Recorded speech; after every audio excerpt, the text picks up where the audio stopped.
kicking off the new Raw. With more shake-ups. Yeah. So apparently it wasn't shooken enough up last week. In a twist that we completely called last week, Samoa Joe is on Raw. Yeah. And they've decided to have a little mini tournament to decide who's going to be facing Seth at Money in the Bank. So, we've got 2 triple threat matches, and we're going to start off with one right now. Right, okay, so we've got AJ Styles, Raw's newest acquisition, Samoa Joe, and Ray. Isn't it funny how these were all on SmackDown the other week? Yeah, this is true. They were. SmackDown getting the short end of the stick. It's kind of normal. Did you notice how it's essentially the 3 good guys in one triple threat and the 3 bad guys in another? Yeah.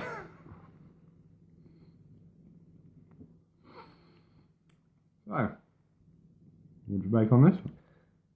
Yeah, it was alright. I wasn't really paying a tremendous amount of attention to it. Yeah. Because realistically, I was like, you know what? Ray's probably not winning. Samoa Joe's probably not winning. Yeah, because he's already got the mid-card title.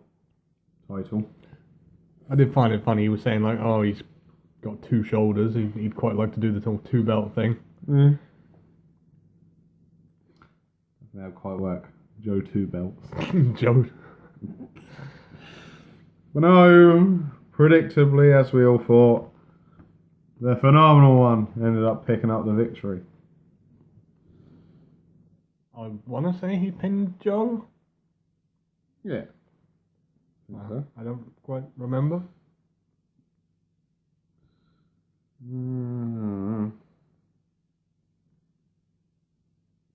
Is that correct? Oh, no. Yeah, he did pin Joe. It wasn't Phenomenal Forearm. No. He did the Star Clash on Mysterio onto Joe. Ah. And then Invented. just threw Mysterio out of the ring. Pinned Joe. Okay. It was quite cool. Fair play. Oh, okay, let's get this out of business. So, of course, we got the whole, the women's tag team champions can show up on whatever show they like. It's true. So, we got some singles action with one of them women. We've got the newly acquired Naomi facing off against Billie Kay. Great.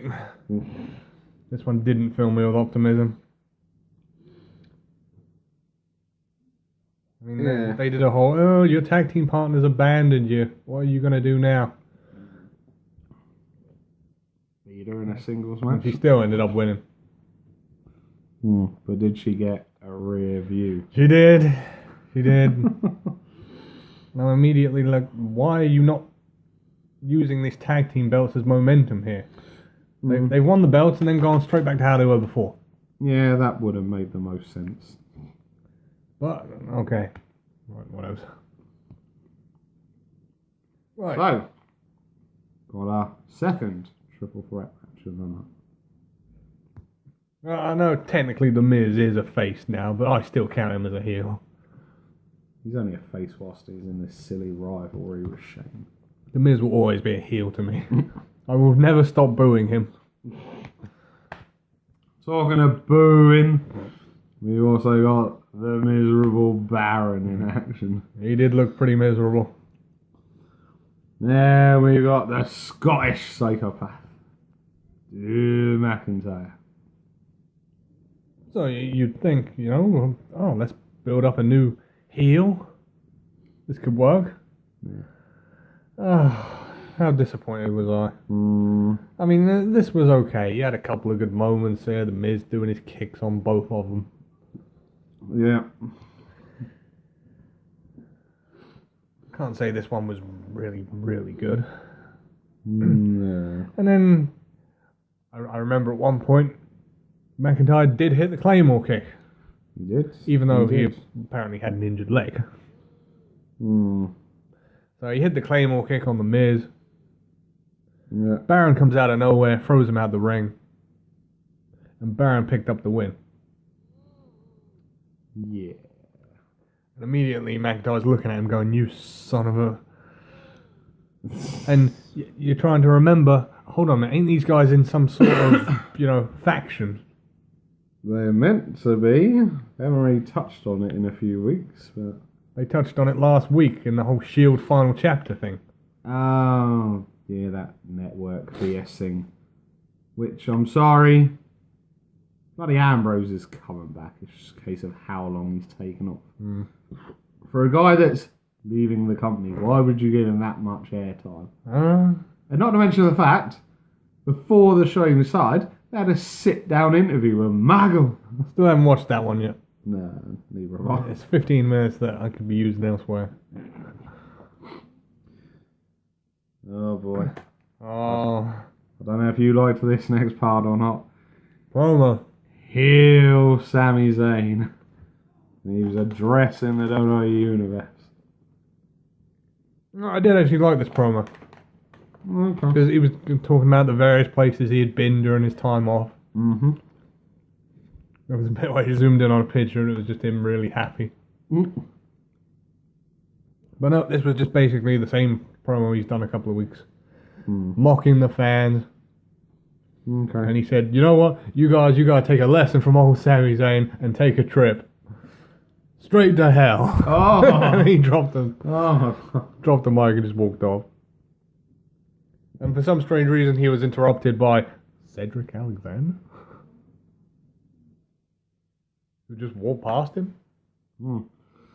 That's alright. I'm very happy about this. No, come on, be honest, you're devastated. No. 1 minute.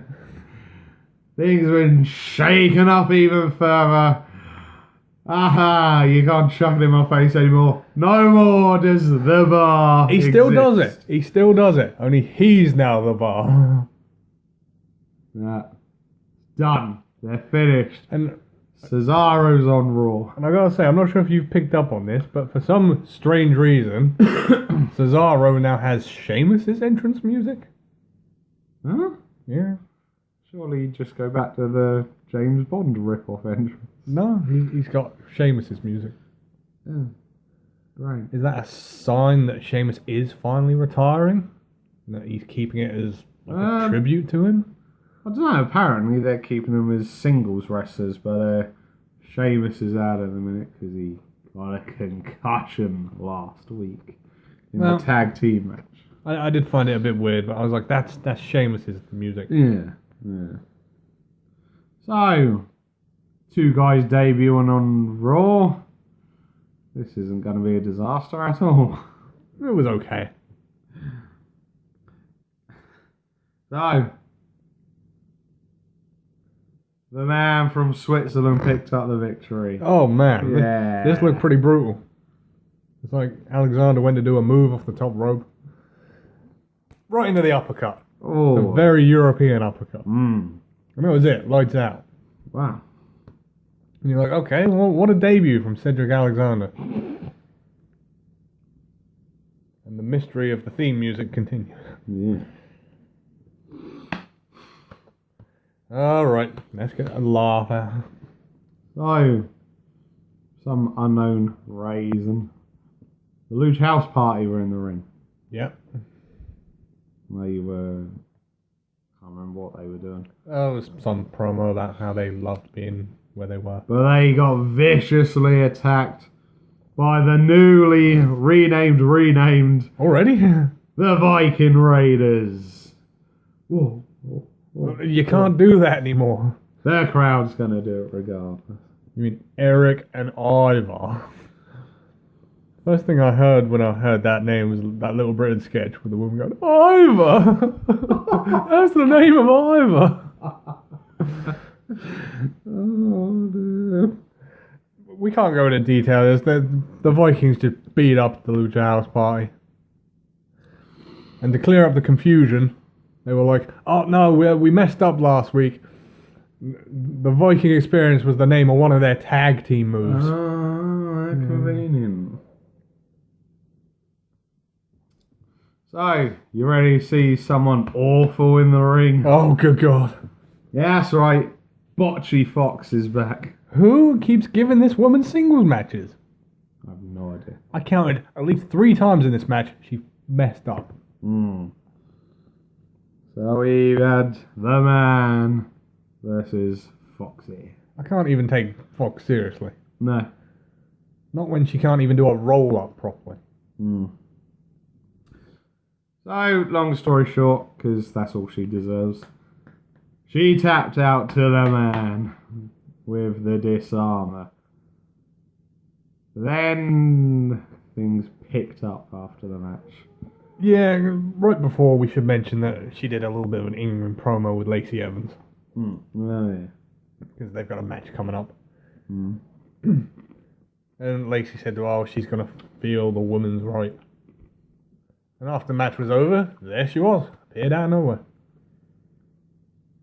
Boom. Right in the face. That first punch was awful. Yeah, it wasn't great. The second one was better. Yeah. That first punch she hit on her was goddamn awful. And it sort of like went straight past. It was Cena-esque. Oh. Ooh. Not a man known for being able to throw a good punch.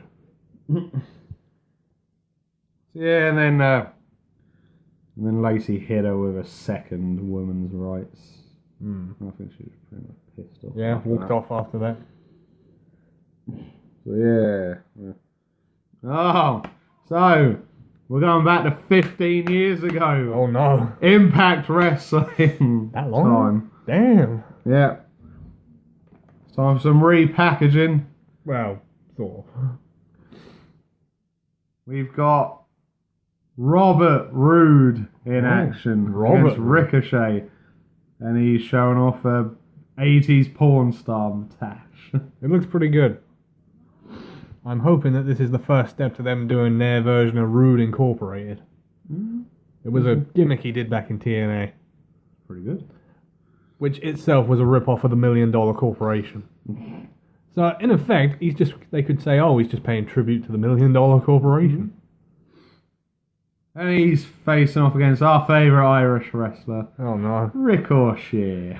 Right, I'm going to put this out there right now. They need to get rid of these awful sound effects from Ricochet's entrance. For some strange reason, there's a gunshot when he comes out. Whoa. And then when he takes his hood down, there's this thunder sound effect. And it's like, why? He's bald. It's not a big reveal. And I like this, Bobby Roode said he's new and improved and he's dropped £150 worth of rubbish. Oh, God. God, Gable. Poor Gable. Deserves better. So, in shocking circumstances, Robert Roode picked up the victory in this one. So that's Ricochet's first singles loss out of the way. Yep. I'm going to say, he did take the glorious DDT quite badly. Yeah. I mean, Christ, he was about 1.5 feet in the air. Bloody hell. Yeah, that was that one. Where will Robert Roode go next? So, we better touch on this before we move on to the main event. Oh, good God. We had a video package. And we caught it a couple of weeks ago. And it's now been confirmed. We've been introduced to Bray Wyatt's new character. Oh, man. He welcomes everyone to the Firefly Funhouse. Now, immediately, I picked up on a ridiculously creepy kids' TV presenter from this. But apparently, the plan going forward is Vince wants to just basically portray him as this ridiculously disturbing and evil person. Worse than his original character.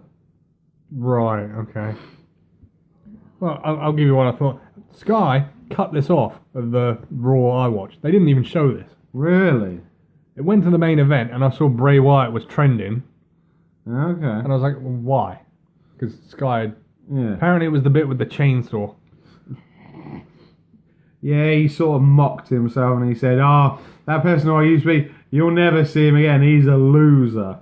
And then he got a chainsaw out and sadistically cut it.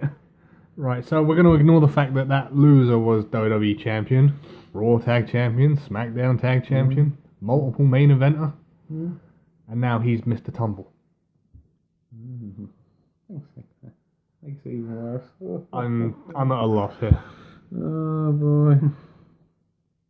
This has Vince written all over it. Oh, yeah, it's blatantly all Vince's idea. So, moving on. Main event time. Okay. Who's going to face Seth at Money in the Bank?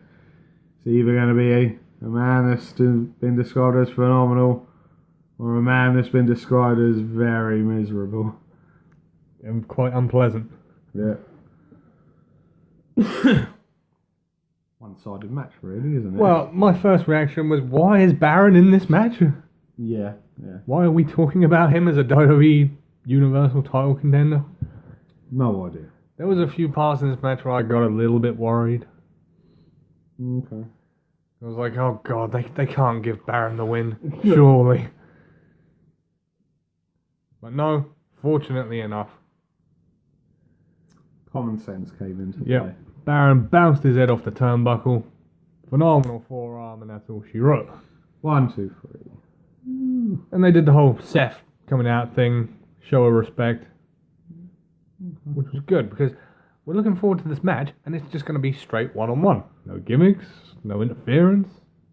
Just like two guys, best man win. Yeah. Good. And that was how we ended the show. Yeah. Not bad. Not great. Seemed better, seemed worse. Yeah. So that's going to wrap it up for this edition. As always, folks, from your hosts, the master of the brain damage, Martin. and the one and only Sam H. We'll see you again for the next one. Bye-bye, butterflies.